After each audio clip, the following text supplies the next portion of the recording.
So does that seem unusual to you that the contractors come up with OSDs and not? Well, I think DOE probably has the overall responsibility to Mhm. ensure everything is ran safely. I do know that I had a very close relationship with our DOE FAC reps, our facility reps, and I could go to them and get more of a response from them than I could our own management team. Like I say, I wrote this long letter, uh, a list of concerns to our plant management. And I know the DOE facility reps, after I didn't get a response from the plant management, I forwarded it on to our facility reps. And they came and they talked to me and they said, Paulette, have you ever thought about being a whistleblower? You can be a whistleblower through DOE.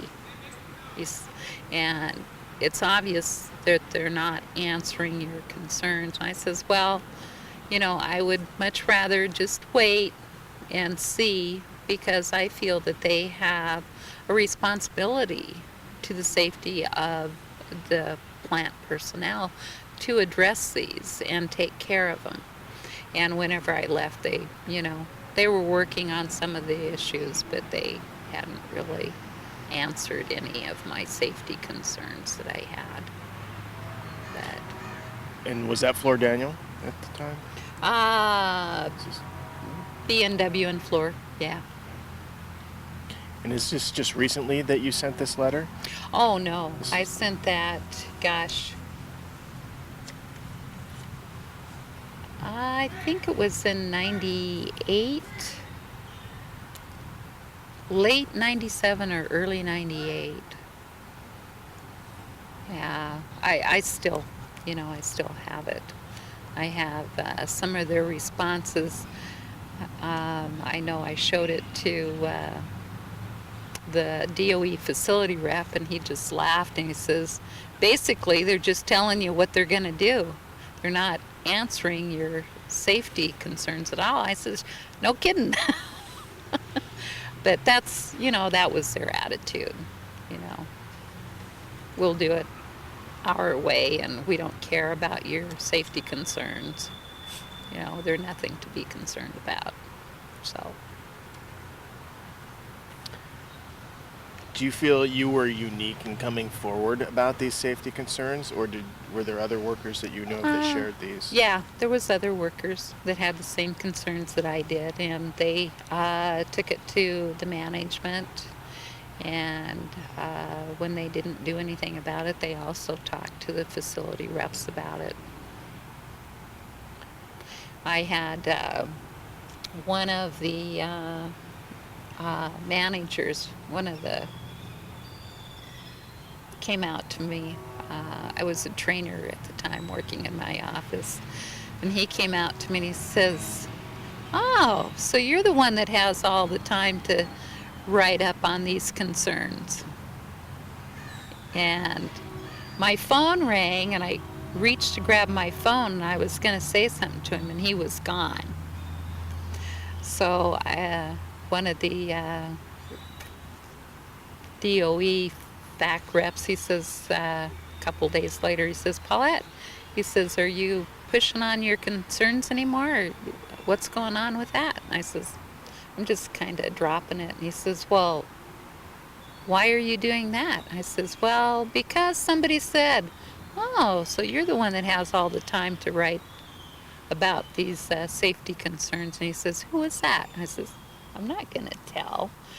And he says, was it so-and-so? And I says, I didn't say anything. And he could just tell by the look on my face that he guessed right. And he says, I'll take care of that. The next time I saw this guy, he saluted me. So I thought, okay, I'm not saying anymore. So he obviously acknowledged that the DOE rep had talked to him. Oh, yeah. He had talked to him. The DOE facility rep had talked to this manager. And the manager knew who he was talking about. So he let me know that he knew by the salute. Now, so do you feel that there was now added pressure on you not to be pushing Right. this any further? Right. And it seems like it was somewhat unspoken. It was. Yeah. What did you feel would happen if you did push it further at that point? I felt that they would probably find me another job somewhere, like on the unemployment line. And would you say this is an anomaly of the way that people like yourself are treated when you try and bring safety issues? Yeah, pretty much. You think that's unusual, or this is normal? I think it's normal. People really don't want to lose their good paying job. You know, they will bring up an issue, and if it doesn't get addressed, they just drop it, because they know if they push it and push it hard, they probably won't have a job. They make things so miserable on them. You know, they don't encourage people. They say they encourage people. They like to put on two different faces, so to speak, you know, the outside face and then the real inside face, that people know that work out there, that you can do so much, you can go so far with safety, and then you just have to, you know, let it go. So, talk a little more about that, about the psychology of this, because you've been working out there for quite a while. You're very knowledgeable about the situation. You made a choice to do a trade-off there, where it was a safety issue, but you were going to lose a job over this. I guess I'm kind of curious as to how bad does it need to get where people would be willing to lose their jobs, or is it just, I mean, have these guys got it rigged where you're just always going to lose? Well, the thing that I've been saying is it's going to take somebody to get hurt before they ever, you know, pull the plugs on it, or pull the reins in.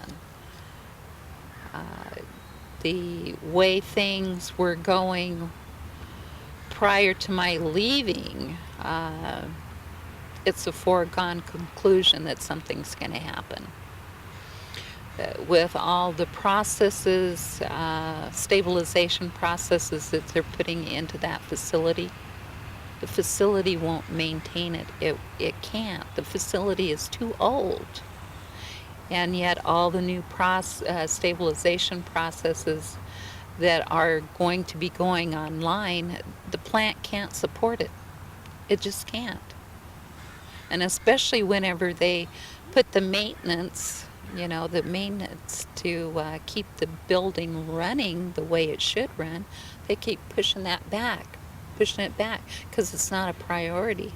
The priority is the stabilization. Heck with the building. They don't understand that it has to take a running building to support the process, the stabilization process. But yet they don't want to put forth the effort to get the maintenance up to what it should be for that plant. But it is an old building, and it won't support everything that they want it to do. It just won't. And something's going to happen.